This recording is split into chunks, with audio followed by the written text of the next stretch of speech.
Good morning. Today's April 6th, and welcome to Between Two Guitars. I'm your host, Merrill Needham, and welcome. If you're just joining us, we're looking to be here Between Two Guitars, YouTube's new home of all things rock and roll. We're talking about music news, concerts, new releases, reissues, also gear as well. So, hope you like the show. If you do, please hit that like button. Make sure you leave some comments. Let me know what you think I could do better, what you want to see more of. And also, if you like the show, please hit that subscribe button as well as the bell icon. That'll notify you whenever I put new content up, which is usually about once a week.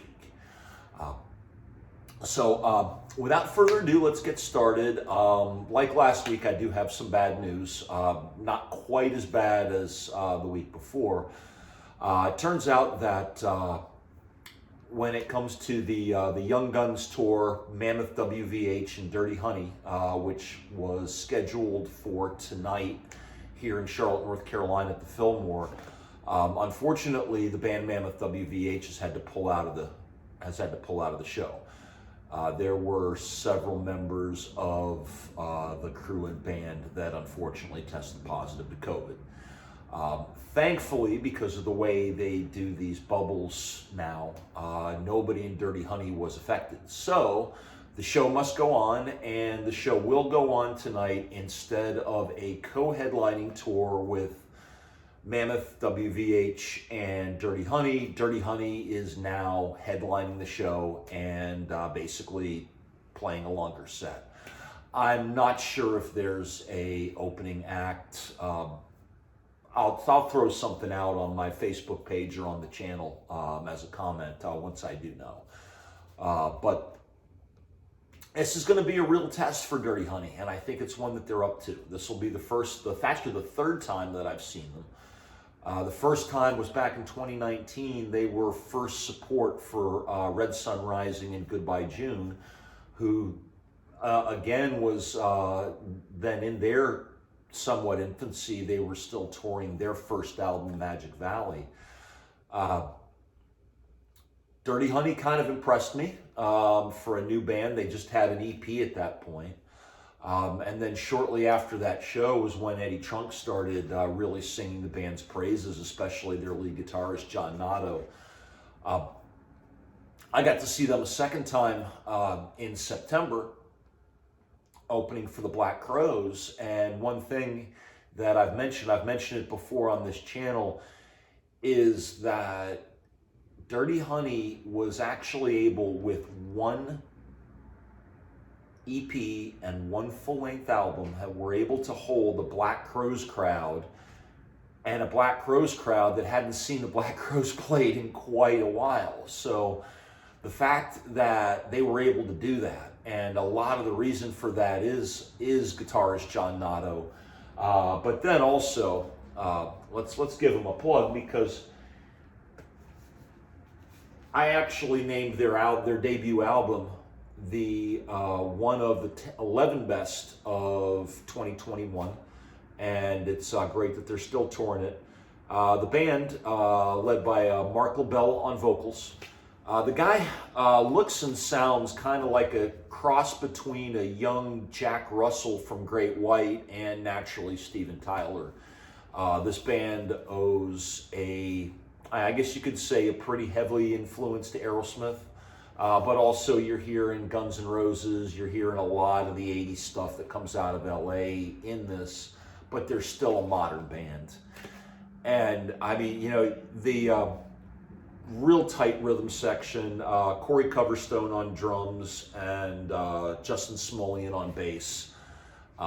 Those guys can fucking play. And then you've got John Nato, who I named earlier on this channel here, when I did the special of the top 5 young guitarists. I put John Nato at number 1 for a reason. He's just that good. He's got, the Slash Joe Perry moves down, plays a Gibson Les Paul like I do, although his is a little bit nicer, naturally. But man, he can just play And the fact that even now in 2022, the fact that he can still be original in that style of music as well is pretty awesome. Show's not sold out, and there may be a little bit more availability at this point with Wolfgang Van Halen not being able to play. Again, Wolfgang himself he's doing okay. He actually was at the Grammys on Sunday, and they all found out about it when they went back into the bubble. So tonight at the Fillmore, Dirty Honey, definitely check them out. If you haven't heard the album yet, the album is called Dirty Honey. The recent single, Another Last Time, there's a video out there for it. It's friggin' phenomenal. Songs like Gypsy and Tied Up and California Dreamin', just fantastic songs. If you like Aerosmith, you're gonna like this band too. That's simple. But they're not ripoffs. So, Dirty Honey, check out the record, come see the show. If you decide to come up, you will see me there. Yeah, Dirty Honey. So next, we've got some more concert news. And this is one that I hate to say that I was actually sleeping on, but I will admit that when it comes to Bon Jovi, they have kind of moved into that more adult contemporary role, which is fine. They still play rock and roll, but they've really since the album that had the hit My Life. So God, that goes back a ways too, that's over 20 years ago. Their music has kind of been starting to move into more of an adult contemporary direction, which is smart for them because they keep putting out albums every couple of years, and for what they are, they're good. They're not continuing to try to reclaim old glory like some other 80s bands continue to do with, and I will say, uneven results. I'm not going to pick on anybody in particular, but y'all have heard some of it, and some of these bands that will put out albums really almost as an excuse to go out and tour, because that's where they're really making the money. They may sell a few thousand copies, and a lot of those albums are designed for fans. That's not what Bon Jovi is doing. Now, granted, it's not the same band anymore. Richie Sambora left the band in 2013, and it was either before or after a concert at Charlotte that he actually left. Funny story. I was working for Town and Country Ford at the time. We had some big event down in a hotel in uptown Charlotte. I forget what it was called. That was, again, back in 2013.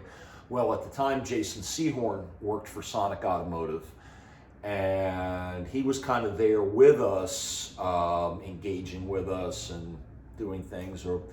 Anyway, after the meeting, Jason, myself, and a couple other people were talking outside of the hotel, and next thing we know, Richie Sambora just walks up and says hi. Again, I don't know if, and I have heard conflicting reports that either that was the last show or he quit the band right before. Anyway, if you're going to see the show Friday, Richie Sambora has not been in the band for a number of years. He's been replaced by a guy named Phil X. He's a Canadian guitar player. Got his start actually on YouTube. Still has a YouTube channel. He's phenomenal. And he's been with the band. He's been touring with them since 2013. He's been an official member since 2016. They actually made Hugh McDonald a official member at that point too. He was the bass player, or is the bass player, that replaced Alec John Such in 1994. God, that was a long time ago, and he was a hired gun basically until 2016, just a few years ago. So good on the members of Bon Jovi for doing that. But it makes sense. The band, it's a different band now. The band that was in the Rock and Roll Hall of Fame, that had Alec John Such, that had Richie Sambora. I love that music. And I'm glad that they're still playing a lot of that in the show. But at the show, looking at set lists, one thing that they're doing a really good job is that they're mixing in material from their entire career. Not just the 80s, not just those big albums, Slippery When Wet in New Jersey. All the big hits they're going to play. You're going to hear Bad Medicine. You're going to hear Wanted Dead or Alive. You're going to hear You Give Love a Bad Name. But you're also going to hear My Life, and you're going to hear Just Older, and you're going to hear some newer songs that I've never heard before. So I'm really looking forward to the show on Friday. Thankfully to the friends that invited me along, which makes me happy as well. So I'll definitely have a much more of a report for it because, again, I've seen Bon Jovi twice. The most recent time was not really a Bon Jovi show. In 1999, you may or may not remember, they did a VH1 Storytellers episode back when VH1 was doing this. And what a lot of people don't know is with those shows like Storytellers or Unplugged, what bands would do is they would do warm-up gigs. So what you saw on MTV was not the first time Bon Jovi did that Unplugged set. They did several dates. One of those happened to be at the Grady Cole Center in Charlotte. Another one I saw was, I don't know if y'all remember the band Starship, but they did an Unplugged.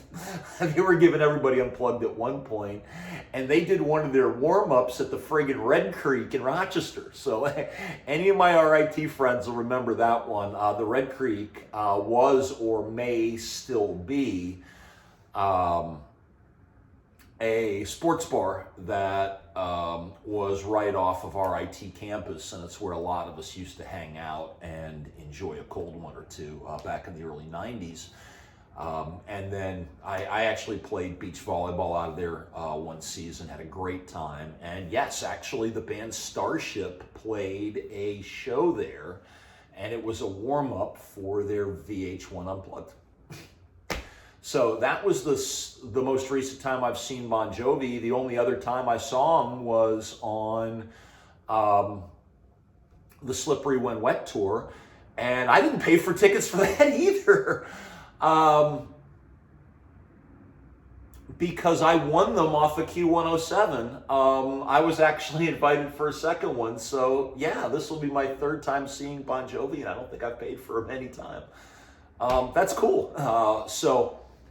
Anyway, the show's going to be it's going to be uptown at the Arena, which is a fantastic place to see concerts. They really did a good job building it because the old Charlotte Coliseum that they tore down was not a good place for shows, although the original Charlotte Coliseum, which is now Bojangles Arena, still does have concerts there, and that's got some great acoustics. So Dirty Honey tonight, Bon Jovi Friday. So that's it for concerts. So now let's move on to some new music. On Friday, we got a new release from the band The Red Hot Chili Peppers. The album is called Unlimited Love. I was able to get it, as you can see, this is a Walmart exclusive. This Walmart exclusive is in what they call a sky blue vinyl. However, I purchased this Walmart exclusive at Barnes & Noble. Seems this does happen, so I'm going through the record section at Barnes & Noble. I had already been to Walmart, and they didn't have it. They had a whole bunch of the Red Hot Chili Peppers one, and then there's one sitting there with the Walmart exclusive. I'm like, whoa, so I went and grabbed it. And it turns out after them trying to figure out what to do, and I mean, I was hoping to see maybe if I could get it for free. Well, it turns out that this does happen from time to time, since they're all made in the same factories, that sometimes things get put in different boxes. So there is actually a standard operating procedure for how to do this. So if you ever go into a Barnes & Noble and you see a Walmart exclusive and the people at the counter don't know what to do, tell them that there's some kind of standard operating procedure for it. This happens from time to time, that there's a way to manually key it in, and it's actually a couple bucks cheaper too. So that's pretty cool as well. So now the album itself, there are a couple of returns. For starters, Josh Klinghoffer, who was the guitar player that replaced John Frusciante after he left the second time, after the Stadium Arcadium double album, has been replaced by none other than John Frusciante. Yes, John Frusciante is back in the Red Hot Chili Peppers, which is a good thing, because as far as I'm concerned, John Frusciante is the Red Hot Chili Peppers guitarist. Now, he was not the original. Hillel Slovak will always be that. However, John Frusciante has been the guitar player at the helm of the Red Hot Chili Peppers' best albums. Now, they wouldn't have gotten to Blood Sugar Sex Magik if it hadn't have been for the first album, or for Freaky Styley, which was the album that was produced by George Clinton. If you haven't heard it, it's insane. The same with the Uplift Mofo Party Plan, which were the first three that had Hillel. But, those were kind of different sounding albums. And after connecting with Rick Rubin on the album Blood Sugar Sex Magik, it's like they caught lightning in the bottle. And really, at the end of the day, I would say, along with the work he did with Johnny Cash, Rick Rubin's greatest moments on wax, even better than License to Ill, are the now, I think, 4 albums that he's done with the Red Hot Chili Peppers. Along with the new one, Unlimited Love, Rick Rubin is back at the helm. It just seems that what the Chili Peppers were missing after John Frusciante left the band after Stadium Arcadium is back. I had said at the time when the album came out, or albums, because was a double album, and it's actually if you have the vinyl, it's a 4 LP set. It's pretty nice. I thought that the band should have retired at that point, and they continued with Josh Klinghoffer because Frusciante kind of agreed with me. He left the band after the Stadium Arcadium tour. The records that they released with him, they just didn't have the magic. They were a little softer. I kind of felt they were kind of going more into that adult contemporary role. They just weren't funky. And that's what the Red Hot Chili Peppers are supposed to be. So now, for the new album, they bring Frusciante back. They get Rick Rubin back, and they have their sound back. Now, this album does not sound like they're rehashing Californication or Blood Sugar Sex Magik. They're not in their 20s anymore. They're not in their 30s. This is an album of 4 men in their mid to late 50s. There's kind of a wisdom to it, and there's a little bit of a restraint to the tracks that you didn't get in their earlier records. That's not to say it's either better or worse. I would just say that it's a little bit different. And I think personally, it's the album that I want to hear from them. There's nothing worse, and I've actually purchased a couple, when you have an older band that is trying to redo the same thing over and over, but doesn't realize that they're in their 50s or even 60s, make the album you're supposed to make now instead of trying to recapture old glory. That's what the Red Hot Chili Peppers do with Unlimited Love. And it's evident really right from the start, the song Black Summer, it's kind of just a little bit, it's got that little bit of a restraint into it. Anthony Kiedis, again, he's not in his 20s anymore. But you can tell that it's like the band is kind of on like another second wind in a way. So, like I said, it's got that wisdom to it. It's got a little bit of a restraint to it, but it's still funky as hell. I mean, check out Aquatic Mouth Dance on side 1 and the horns on there that just, I mean, that thing, it's almost like kind of got like a Miles Davis kind of vibe fit into like one of their slower tunes. And it's just jazzy and funky. You know, What You Thinking Again, another one of those Chili Peppers tunes. These Are the Ways, another standout song as well. This has also just gotten me listening to a lot of their other stuff. They are on tour. I don't have the dates in front of me right now, but as we get closer to a Charlotte show, we're definitely going to talk about the Chili Peppers tour. If you haven't seen them, definitely go see them. They are still at the top of their game. And then finally, we've got a single release from the DC area band. And notice I say DC area. You're from DC or you're not. The band Clutch, who are right now in the studio. They are working on their follow-up to 2018's Book of Bad Decisions. They have an album called Red Alert, parentheses, Boss Metal Zone. Now, that is a pretty strange title for a song. Clutch is one of those bands that sometimes will make Primus seem normal. For those of you that have not been turned on to Clutch, Clutch is a band, again, they're from Maryland. They are a band that, I mean, I really love them, and they're really interesting in that they are a true melting pot of what the DC music scene was in the 1980s. And that's go-go and hardcore equally. And from a band that's all white kids to embrace, you know, go-go music is something that I always thought was really cool.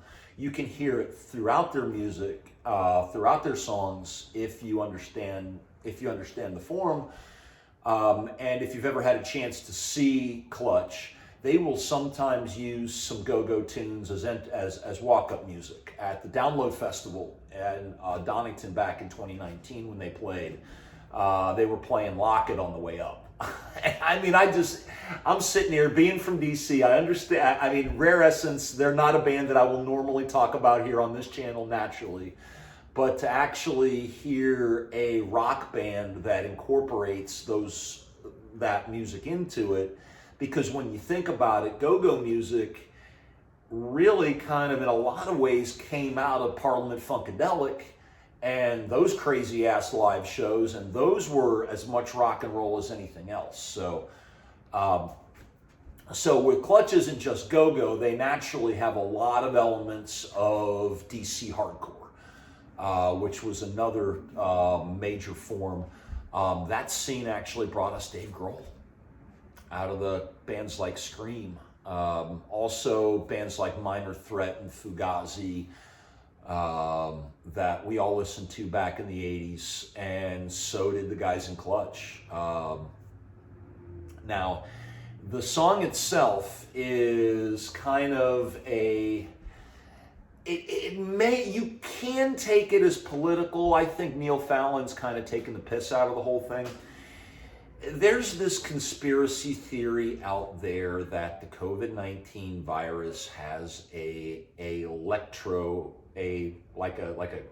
microchip component, that if you believe that the COVID-19 virus was created in a lab, and I'm not going to go either or on this, I'm just trying to get you to understand the song here.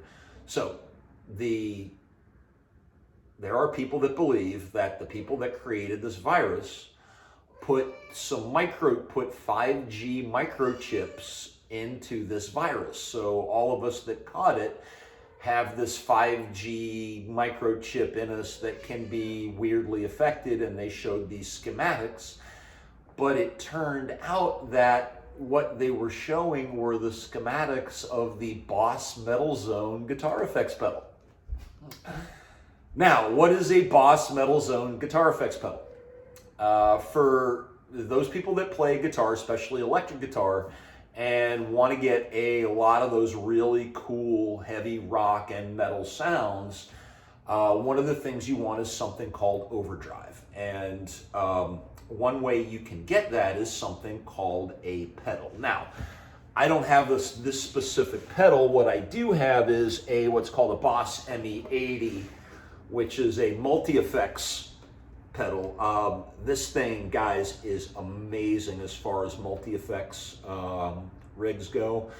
It's got basically every Boss pedal built into it. There's all sorts of different effects, from your overdrive to EQs to modulations, delay, even the wah, which is that stuff that best way I can explain it. If you listen to Rage Against the Machine, the stuff that Tom Morello is addicted to, that's why.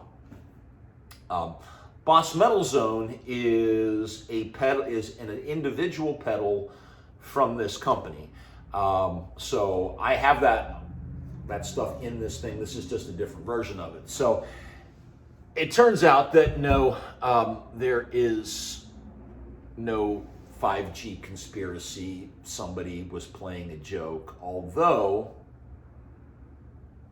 if you're going to put a microchip into somebody, hey, putting a guitar effects pedal might be something interesting. But so that's anyway. So that's what the conspiracy theory is, right? So Clutch decides to write a song about it, and they've released a video which is hilarious. So naturally, when you hear this song, when you see the video, you will understand that these guys are not taking this seriously at all, and neither should you. But it is a great song. Got some real Deep Purple vibes on it, actually.